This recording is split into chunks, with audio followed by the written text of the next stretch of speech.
የኢትዮጵያን ዲያስፖራዎች ከሀገር ውስጥ የትምህርትና የጤና ተቋማት እንዲሁም ከምዕራባውያን የአካዳሚክ ማህበረሰብ ጋር የሚያስተሳስሩ በርካታ ስራዎችን ላለፉት 27 ዓመታት ሲያከናውን የቆየው የፒፕል ቱ ፒፕል የበጎ አድራጎት ድርጅት የተመሰረተበትን 27ኛ ዓመት ክብረ በዓልና የምስጋና መርሃ ግብር በድምቀት አካሂዷል። ስነ ስርዓቱን የተከታተለው ባልደረባችን ናቲ ማናየ ተከታዩን ዘገባ አዘጋጅቷል። ፒ2ፒ ለሰራው ሁሉ ተአማኒነት አለው፣ እኛም ትረስት እናደርገዋለን። ይህ የኢፌድሪ ፕሬዝዳንት ክቡር አምባሳደር ታዬ አጽቀሥላሴ ንግግር የተሰማው ፒፕል ቱ ፒፕል የበጎ አድራጎት ተቋም 27 ዓመታት የተሻገረ አስተዋጽኦ በተዘከረበት ባለድርሻ አካላት በተመሰገኑበት ስነ ስርዓት ላይ ነው። ስነ ስርዓቱ ሐምሌ 9 ቀን 2018 ዓ.ም አመሻሽ ላይ በኢትዮጵያን ስካይላይት ሆቴል ተካሂዷል። በዚህም ስነ ስርዓት ላይ የኢፌድሪ ፕሬዝዳንት አምባሳደር ታዬ አጽቀሥላሴ፣ የጤና ሚኒስትር ዶክተር መቅደስ ዳባ፣ የኢትዮጵያ ዲያስፖራ አገልግሎት ዋና ዳይሬክተር አምባሳደር ፍጹም አረጋ፣ የፒፕል ቱ ፒፕል የቦርድ ሰብሳቢ ዶክተር አንተነህ ሀብቴና ሌሎችም ጥሪ የተደረገላቸው የስራ ኃላፊዎች ተገኝተዋል። ፒፕል ቱ ፒፕል ከ27 ዓመታት በፊት የምስረታ ታሪኩና ዓላማው እንዲህ ነበር። በ1999 ዓመተ ምህረት በዶክተር ናውጋው መሐሪ አማካይነት ሲመሰረት የዛን ጊዜ የነበረውን የኤችአይቪ ኤድስ ኤፒዴሚክ ቁጭ ብሎ ላለማየትና እንዴት አድርገን ነው ከአገር ውስጥ ካሉት የጤና ባለሙያዎችና የጤና ተቋሞች ጋር መስራት የምንችለው በሚል የተጀመረ ድርጅት ነው። ከዛ በኋላ ያው ወደ 27 ዓመታት ሆኖታል። ቅድም እንደተጠቀሰው ኢትዮጵያ ሪፕሬዘንትድ እንድትሆንና የፋይዘርን ፋውንዴሽን ሎቢ በማድረግ ፍሉከኖዞል እዚህ መምጣት የዛን ጊዜ ከነበሩት በጣም ጥቂት ለውጥ የሚያመጡ መድኃኒቶች አንዱ ነበረ። በዛ የተጀመረ ስብስብ ነው እንግዲህ ከዛ በኋላ እንደዚህ የቀጠለው። ዓላማው በትራያንጉላር ፓርትነርሺፕ ማለት የኢትዮጵያ ትውልድ ያላቸው የጤና ባለሙያዎች በየሀገሩ የሚኖሩ አብሯቸው የሚሰሩትን የተለያዩ ሀገር ዜጋዎች ያሉትን ተቋማት ከኢትዮጵያ የጤና ተቋማትና የጤና ባለሙያዎች ጋራ አብሮ ማገናኘት ነው። ይሄ እንግዲህ ዘላቂነት ባለው መልኩ እንዲቀጥል ላለፉት 27 ዓመታት የድርጅታችን መሰረት ሆኖ ቆይቷል። ዛሬም የምንሰራበት ነገ የምንመራበት መርህ ነው። በዕለቱ ንግግር ያደረጉት የኢፌድሪ ፕሬዝዳንት አምባሳደር ታዬ አጽቀሥላሴ ፒፕል ቱ ፒፕል እጅግ የታመነ ተቋም ነው፣ እኛም እናምነዋለን። ተቋሙ ላለፉት ዓመታት ላከናወናቸው አኩሪ ተግባራትና ላበረከተው አስተዋጽኦ ምስጋናችንን እናቀርባለን ሲሉ የድርጅቱን የላቀ ታማኝነትና አገልግሎት አድንቀዋል። ፒ2ፒ ለሰራው ሁሉ ተአማኒነት አለው፣ እኛም ትረስት እናደርገዋለን።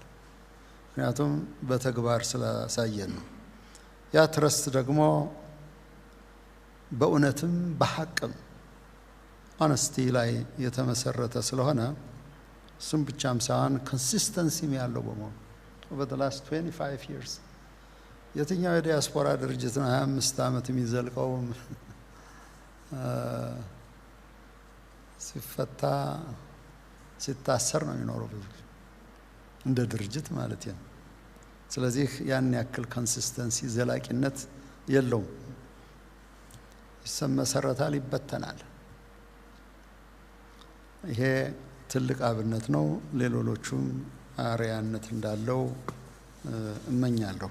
የኢትዮጵያ ዲያስፖራ አገልግሎት ዋና ዳይሬክተር የሆኑት አምባሳደር ፍጹም አረጋ በበኩላቸው በኮቪድ-19 ወረርሽኝ ወቅት ወረርሽኙን ለመከላከል በነበሩ ስራዎች ላይ የፒፕል ቱ ፒፕል አስተዋጽኦ ከፍተኛ እንደነበረ ገልጸዋል።